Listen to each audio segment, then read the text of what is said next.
नवाज को, शाहीन को, ये 2 तो आप पिक अपनी टीम में रखे हैं और कैप्टन मटेरियल अगर पहले बैटिंग है तो क्विंटन डिकॉक को रख सकते हैं या फिर ऑलराउंडर पे फोकस कर। अगर चेज़ कर रहे हैं, यहाँ पर मैंने बताया चेज़ कर रहे हैं पाकिस्तान, तो दोनों को रख लेना। चेज़ अगर कर रहे हैं तो मिलर को ज़रूर रखें, मुझे ऐसा लगता है कि एक अच्छी बात है।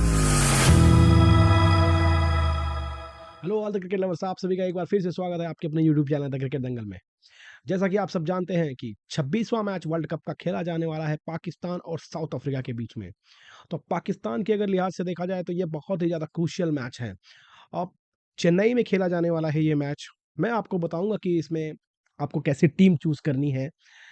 अब पाकिस्तान के लिए भी एक चुनौती है कि किसको खिलाएं किसको ना खिलाएं। हालांकि चेन्नई में हमें पता है कि स्पिन को थोड़ा मदद मिलती है।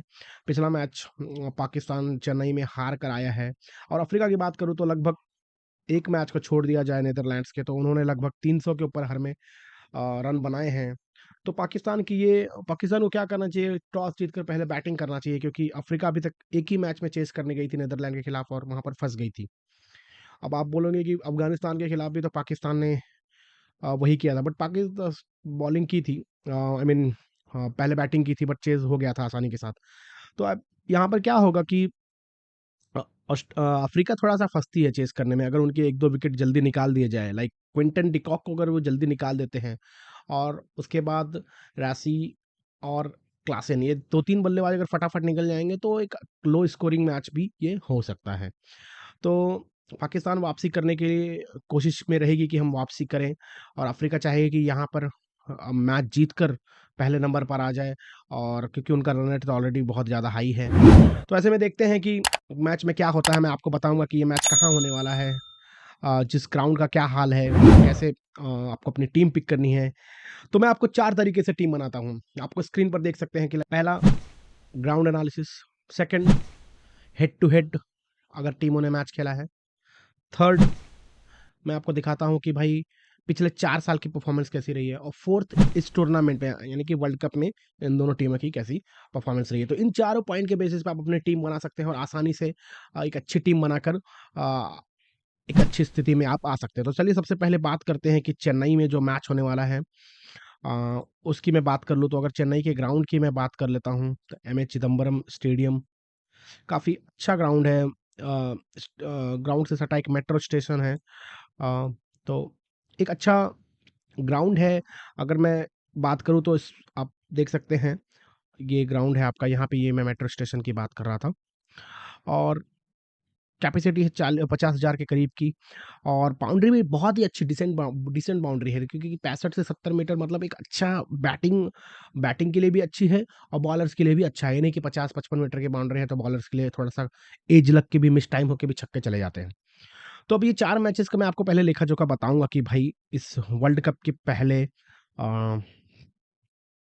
अगर मैं बात करूँ या फिर, तो आप देख सकते हैं टोटल पिछले वर्ल्ड कप से लेकर अब तक 6 मैचेस हुए हैं। तो 6 मैचेस में अगर मैं आपको दिखाना चाहूँ थोड़ा-सा डिटेल में आप देखोगे अगर, तो 262 रन पहली इनिंग का एवरेज स्कोर है, और देखिए चेज़ करते वक़्त यहाँ टीमें ज़्यादा जीतती हैं। तो अगर मैं बात करूँ तो 4 मैचेस यहाँ पर है, और लगभग 2 मैचेस आपके यहाँ पर आते हैं पहली बैटिंग करने वक़्त। बट अफ्रीका की जो कमज़ोर कड़ी है, वैसे अफ़गानिस्तान की भी कमज़ोर कड़ी बैटिंग थी, उन्होंने सुधार किया और मैच जीता था।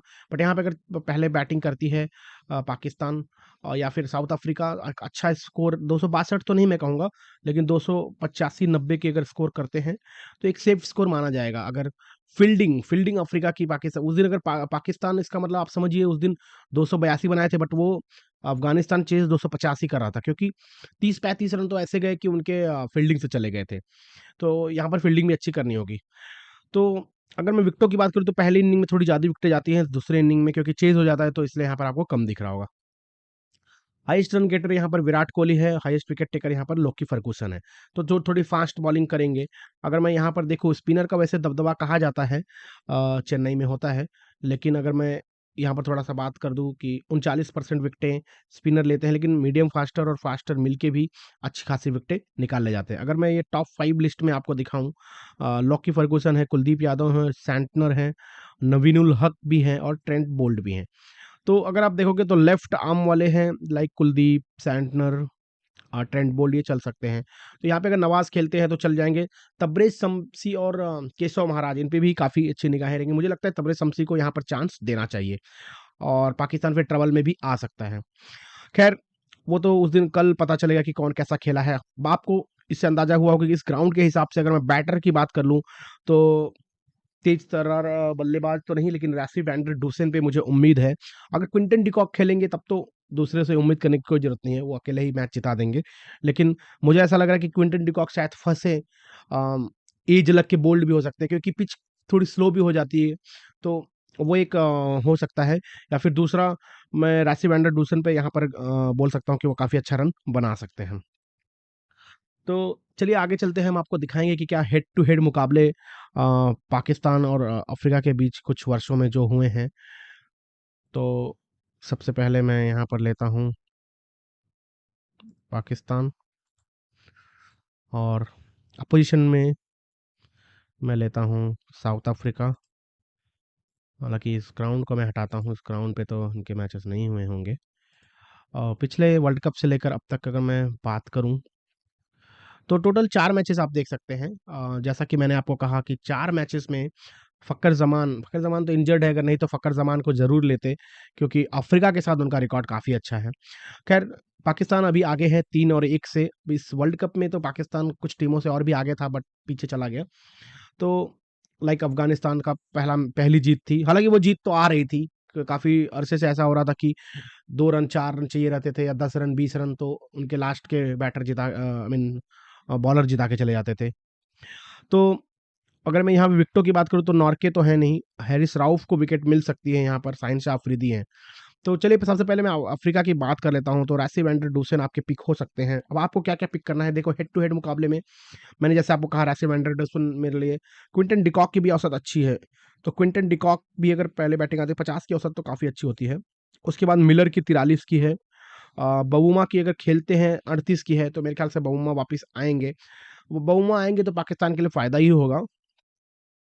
लेकिन 38 की औसत है तो ये भी आपकी टीम के पिक हो सकते हैं। अगर मैं नीचे जाऊँ महाराज के 19 रन हैं।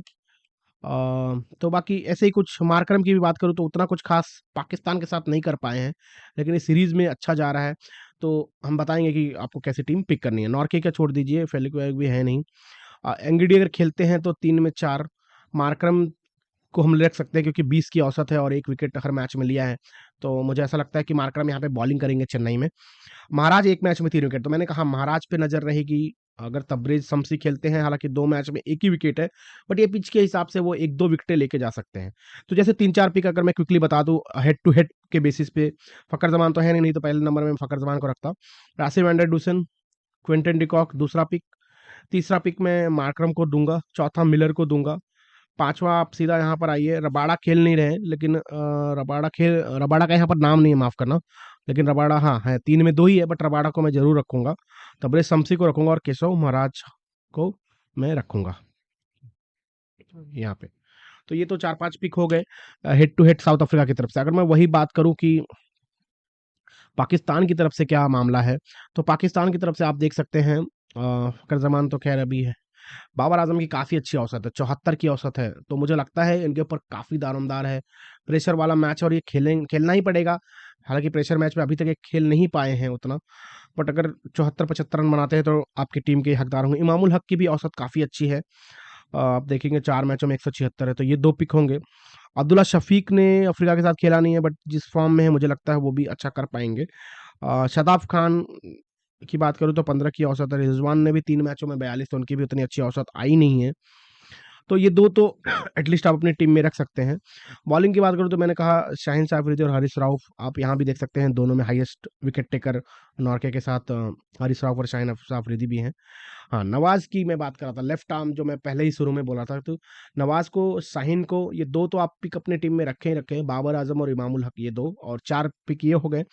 ये तो मेरी चॉइस है और शादाब को भी आप पिक कर सकते हैं क्योंकि मुझे ऐसा लगता है शादाब और इफ्तिकार में से एक को आप ज़रूर पिक करें।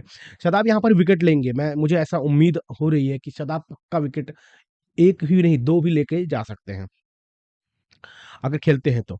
तो ये तो हेड टू हेड मुकाबले थे, पाकिस्तान यहाँ पर आगे है। अब हम अब आपको अब बताएँगे कि इस वर्ल्ड कप की जो जर्नी रही है, पहले तो इन दोनों टीमों की बता देते हैं कि भाई टॉप रन स्कोरर इस वर्ल्ड कप में कौन रहा है, फिर हम आपको टॉप विकेट टेकर कौन रहा है, और फिर उसके बाद मैं दिखाऊँगा कि अ, फिर मैं उसके बाद आपको दिखा दूँगा कि भाई हेड टू हेड जो मुकाबले हुए थे उसमें कैसी-कैसी पारियाँ आई थी, और उसके साथ-साथ मैं ये भी दिखाऊँगा कि ओवरऑल पिछले 4 साल से कैसा परफ़ॉर्मेंस रहा हुआ है। तो चलिए वर्ल्ड कप के मैं टॉप बैटर्स कुछ दिखा देता हूँ पाकिस्तान और इनकी तरफ से, तो इससे आप उन प्लेयर को भी मतलब चूज़ कर सकते हैं कि भाई वर्ल्ड कप के बेसिस पे अगर मुझे टीम बनानी हुई। तो क्विंटन डी कॉक नंबर 1 पर आते हैं, 5 मैचों में 400 रन हैं। दूसरा आप देख सकते हैं मोहम्मद रिजवान हैं, 5 मैचों में 300 रन हैं। ये पिछली 5 इनिंग देख सकते हैं, पिछले मैच में क्विंटन ने 174 मारा था, हालाँकि रिजवान 8 रन ही बना पाए थे। क्लासेन ने 90, 109, तो आप देख सकते हैं। और यहाँ पर क्लासन की एक अच्छी इनिंग आ सकती है, क्योंकि देखिए 3 थोड़ी एक ही रेंज में इनिंग आई थी, तो यहाँ पे भी 80-85 रन अगर बना लेते हैं तो समझो आपकी टीम के लिए काफ़ी फ़ायदा हो सकता है। और 80-85 रन अगर कोई प्लेयर बनाता है, लाइक बाबर का मैंने कहा 70-75 रन बनाते हैं, तो आपके लिए इस पिच पर क्लासन अगर 80-85 रन बनाता है तो कैप्टन मटेरियल भी हो सकते हैं। मार्करम है, फिर अब्दुल्ला शफीक है, रासिब एंडरडूसन है, फिर सौद शकील है, बाबर आजम काफ़ी पीछे हैं। उनकी अगर मैं करियर एवरेज देखूँ तो 60 है, वर्ल्ड कप की एवरेज 31 की है। तो आप ये इससे भी कंपेयर लगा सकते हैं कि भाई करियर एवरेज से कौन-कौन ऊपर खेल रहा है। लाइक रिजवान खेले हैं, क्लासन भी आप अगर देखोगे तो ठीक-ठाक है, उनकी एवरेज से थोड़ा ऊपर ही है। मार्करम भी है, शफीक भी अच्छा खेले हैं। बाकी कुछ बैटर लाइक बाबर आजम की बात करूँ, इमामुल हक की बात करूँ तो वो थोड़ा-सा नीचे ही रहे हैं। मिलर की भी बात करूँ तो 55 का करियर एवरेज उनका आता है, पिछले वर्ल्ड कप से लेकर अब तक की ये करियर एवरेज मैंने बताया हुआ है आपको। मार्को यान्सेन मेरे हाँ, मार्को यान्सेन को आप मत भूलना। मैंने शायद वहाँ पर दिखाया नहीं, मेबी उन्होंने हेड टू हेड खेला ना हो, बट मार्को यान्सेन मेरे एक हमेशा एक पिक होंगे ही। इफ्तिकार अहमद भी कुछ अच्छा कर नहीं पाए हैं अगर मैं देखूँ तो। अफ़गानिस्तान से 40 रन हालाँकि बनाया था। तो ये कुछ टॉप बैटर्स अ, और रहे हैं पाकिस्तान और अफ्रीका की तरफ से। अब मैं अगर बॉलर्स की बात कर लूँ तो शाहिन शाह अफरीदी हैं, देखिए 5 में 10 विकेटें हैं इनकी। मार्को यार्जन की 5 में हम तो आप देखेंगे तो विकेटें हर में मैच में तो शाहिन शाह अफरीदी आपके पिक होने ही चाहिए, क्योंकि हर मैच में विकेटें ली है। जेराल्ड कोविट्स की बात करूँ, शायद इनको बिठा के तबरेज़ शमसी को लाया जाए। अगर ये खेलते हैं तो ये देखिए इनके भी विकेटें हर मैच में हैं। तो आप इससे भी अंदाज़ा लगा सकते हैं कि एटलीस्ट ये 4 जो बॉलर हैं हर मैच में 1-1 विकेट लेके गए हैं। हरीश राव की बात करूँ तो 3-2 फिर 0 फिर 3 फिर 0, तो क्या फिर से अब 3 विकेट या 2 विकेट लेंगे? हसन अली की बात करूँ तो 0 विकेट ली है, फिर 1 मतलब लास्ट वाले मैच में 1 विकेट लिया था। महाराज का देखिए आप हर मैच में 1-1 विकेट है, लुंगी एंगीडी भी अगर खेलते हैं तो हर मैच में 1-1 या ये 2 विकेटें लिए हैं। नवाज़ की बात करूँ तो हालाँकि पिछले 2 मैचों में विकेटें नहीं मिली थी उनको, और पिछला मैच तो शायद खेले भी नहीं थे, तो 4 ही मैच खेला हुआ है। बट मुझे लगता है कि नवाज़ और शादाब के ऊपर काफ़ी ज़िम्मेदारी रहेगी और वो अच्छा निभाएँगे। तो अब मैं पिछले कुछ 4 वर्षों को इन टीमों का परफ़ॉर्मेंस आपको दिखाता हूँ, है ना? इन दोनों टीमों में, तो आप देख सकते हैं पिछले 4 वर्षों में शाहिन शाह अफरीदी 38 मैचों में 74 विकेट, हारिस राउफ 33 में 61 विकेट। तो ये पिछले 4 वर्षों का पूरा आप बोल सकते हैं वनडे इंटरनेशनल का इनका करियर का पिछले 4 वर्ष पिछले वर्ल्ड कप से लेकर अब तक का है। तो उसमें आप इस हिसाब से भी अपनी टीम बना सकते हैं कि भाई पिछले 4 वर्षों में कैसी फ़ॉर्म रही है प्लेयर्स की। ये मैंने कुछ 8-10 प्लेयर टॉप के दिखा दिए हैं आपको, है ना? नसीम शाह तो खेल नहीं रहे हैं, इसलिए उनका ये नहीं आ रहा है, उनकी इमेज नहीं आ रही है। तो ये आप यहाँ पे भी देख के अपनी टीम पिक कर सकते हो कि भाई टॉप प्लेयर्स जो पिछले 4 वर्षों में खेले हैं वो कौन से हैं। जैसा कि मैं आपको हमेशा बताता हूँ कि मैं 3-4 पॉइंट्स आपको दिखाता हूँ। बैटर की बात करूँ तो आप बाबर आज़म देख सकते हैं। इमामुल हक पिछले 4 वर्षों में काफ़ी अच्छा रन बनाया है। रासिम एंडरडूसन की बात करूँ तो अफ्रीका की तरफ से, क्विंटन डिकॉक की बात करूँ तो काफ़ी ज़्यादा रन बनाए हैं। तो इस हिसाब से भी आप अपनी टीम पिक कर सकते हैं, और आप बना सकते हैं कि भाई पिछले 4 वर्षों के परफॉर्मेंस के ऊपर जिस प्लेयर ने जैसा खेला है। मार्को यान्सेन मेरे हमेशा के पिक होंगे, क्योंकि उनका एवरेज देखोगे आप 35 की एवरेज है और विकेटें भी आप देखोगे तो काफ़ी लेते हैं। तो इस हिसाब से आप अपनी टीम बना सकते हैं। मैं चलो आपको एक टीम बनाते हैं कि भाई जो हमने जो भी परफॉर्मेंस देखी है, ओवरऑल परफॉर्मेंस हो, चाहे हेड टू हेड परफॉर्मेंस हो, चाहे ग्राउंड की बेसिस पे हो। तो अगर मैं एक टीम बनाने की कोशिश करूँ, मैं समझो ग्राउंड के बेसिस पे बनाने की कोशिश करूँ, तो मेरे स्पिनर्स, मुझे उम्मीद है मेरे फास्ट या फिर मीडियम पेसर आप बोल सकते हैं। मेरे बैटर आप बोल सकते हैं, और कीपर आप बोल सकते हैं। तो यहाँ पे तो मैं तीनों कीपर आप ले सकते हो, लाइक क्लासेन हो गए, क्विंटन हो गए। अगर पहली बैटिंग है तो डेफिनिटली क्विंटन डिकॉक आपके कैप्टन मटेरियल भी हो सकते हैं। दूसरे आपके क्लासेन, क्विंटन डिकॉक और रिजवान की बात की है मैंने। अब स्पिनर की बात करूँ तो मैं देखो तबरेज को पहले नंबर पे रखूँगा, केशव को रखूँगा और फिर नवाज़ और शादाब में से एक प्लेयर को किसी को भी पिक कर सकता हूँ। तो ये 3 यहाँ पे आप स्पिनर ले सकते हैं, 3 कीपर। बैटर की बात करूँ तो मेरे लिए रैसी आएँगे 1, बाबर रहेंगे 2 और अब्दुल्ला शफ़ीक हालाँकि हेड टू हेड में कभी खेला नहीं है। तो मैं अभी तो इमाम को रखूँगा, मान के चलिए मैं हेड टू हेड की जैसा परफ़ॉर्मेंस आई है वैसा रख रहा हूँ। अब मैं फास्टर बॉलर की बात करूँ तो शाहीन हर मैच में विकेट लेते ही हैं, लिया ही है अभी तक। रबाडा की भी बात मैं करूँगा तो विकेट लिए ही हैं। तो ऐसे करके ये कुछ और 1-2 प्लेयर अगर मैं बात करूँ तो हरीश राव भी आपस के मैचों में 3 में 7 विकेट शायद लिए हैं, तो हरीश राव भी आप रख सकते हैं। और तो इस हिसाब से आप अपनी टीम एक पिक कर सकते हैं ग्राउंड या फिर मैं कहूँ हेड टू हेड परफॉर्मेंस के बेसिस पे। मैंने मार्को यानसन को मिस किया हुआ है, मैं स्पिनर तो नहीं, ऑलराउंडर में हूँ, यानसन तो पक्का रखूँगा। तो ये देखिए 4, 4, 8, 3, 11, 3, 14 इन 14 प्लेयर्स में से आप कोई भी 11 प्लेयर्स चूज़ कर सकते हैं। पहली बैटिंग आएगी तो क्विंटन डी कॉक, क्लासन को रख सकते हैं, दूसरी बैटिंग में फँस सकते हैं, तो दूसरी जब चेज़ करनी होगी तो मैं इनमें से क्लासन को रख सकता हूँ, क्विंटन को हटा सकता हूँ या फिर क्विंटन को रख सकता हूँ, क्लासन को, तो एक ऐसे हटा सकते हैं। अब दूसरी अगर चेज़ करने जा रहे हैं तो मैं ये कहूँगा कि आप इमाम को हटा के अब्दुल्ला शफ़ीक को रख सकते हैं। और या फिर दोनों को रख सकते हैं क्योंकि मुझे ऐसा लगता है कि थोड़ी संयम भरी पारी खेलेंगे, 10-15 ओवर तक इनका ये मानना होगा कि विकेट ना दें, रन थोड़ा कम बनाएँ, तो इससे पाकिस्तान के लिए कितना फ़ायदा होगा वो मुझे नहीं पता, लेकिन आपकी टीम के लिए फ़ायदा हो सकता है। अब मैं अगर बात करूँ कि भाई एक नॉर्मल टीम बनाते हैं जहाँ पर हम हेड टू हेड नहीं देखते हैं, वर्ल्ड कप में कैसी फ़ॉर्म है, पिछले 4 साल में कैसी फ़ॉर्म आई है। तो वहाँ मैं सीक्वेंस वाइज़ लिखते जाता हूँ, लाइक पिछले 4 सालों की परफ़ॉर्मेंस या फिर वर्ल्ड कप की परफ़ॉर्मेंस दोनों को मिक्स करके अगर मैं देखता हूँ, तो एक साइड पाकिस्तान के लिख लेता हूँ, एक साइड मैं अफ़्रीका के लिख लेता हूँ,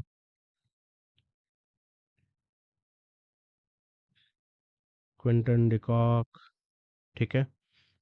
और मैं बॉलर की बात करूँ तो रबाडा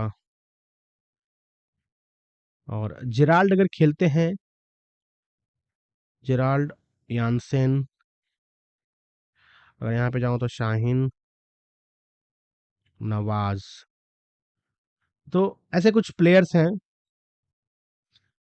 इमाम को और देखिए जैसे मैंने कहा कि अगर चेज़ कर रहे हैं, यहाँ पर मैंने बताया चेज़ कर रहे हैं पाकिस्तान, तो दोनों को रख लेना क्योंकि हो सकता है थोड़ा स्लो खेले, 15-20 ओवर तक विकेट ना बनाए, ना दे और 40-50 रन दोनों बना के जाए। अ, तो ये पिछले 4 ईयर्स परफॉर्मेंस और वर्ल्ड कप की परफॉर्मेंस के हिसाब से अगर मैं जाऊँ, तो मैं रिज़वान, बाबर, शाहीन, नवाज़, नवाज़ का हालाँकि फॉर्म ना वर्ल्ड कप में अच्छा है, ना पिछले 4 सालों में, बट इस ग्राउंड पे मुझे ऐसा लग रहा है ये विकेटें लेके जा सकते हैं, इसलिए मैंने इनको ऑप्शनल रखा हुआ है। और उसके साथ-साथ मैं अफ्रीका के प्लेयर की बात करूँ तो मिलर, चेज़ अगर कर रहे हैं तो मिलर को ज़रूर रखें, मुझे ऐसा लगता है कि एक अच्छी पारी खेल सकते हैं। तो इस तरीके से आप कुछ 10-11 प्लेयर की जो 14-15 प्लेयर मैंने बताया उसमें से आपको 10-11 प्लेयर पिक करने हैं और कैप्टन मटेरियल अगर पहले बैटिंग है तो क्विंटन डी कॉक को रख सकते हैं या फिर ऑलराउंडर पे फोकस करें क्योंकि इस ग्राउंड पे मुझे ऐसा लगता है कि कोई ऑलराउंडर या फिर आपका जैसे ऑलराउंडर नहीं हुआ तो जैसे तबरेज हो गया, वाइस कैप्टन के लिए मटेरियल अच्छा है, तबरेज शमसी ले लो, शादाब खान ले लो, क्योंकि मुझे ऐसा लगता है कि ये लोग परफॉर्म करने वाले हैं यहाँ पर अच्छा। तो उम्मीद करता हूँ ये वीडियो आपको पसंद आई होगी, लाइक और शेयर करिए। पाकिस्तान के लिए तो ये करो या मरो वाला मैच है कि भाई यहाँ हारे तो लगभग बाहर ही हो जाएंगे क्योंकि फिर no ifs no buts, 4 match हारने के बाद आप बाहर ही हो जाएंगे। तो देखते हैं क्या होता है मैच में, आप अपनी टीम बनाइए और ये टीम अच्छा करके दिखाएगी आपको। और लाइक और शेयर वीडियो करते रहें, मिलेंगे आपसे नए वीडियो में, तब तक के लिए धन्यवाद।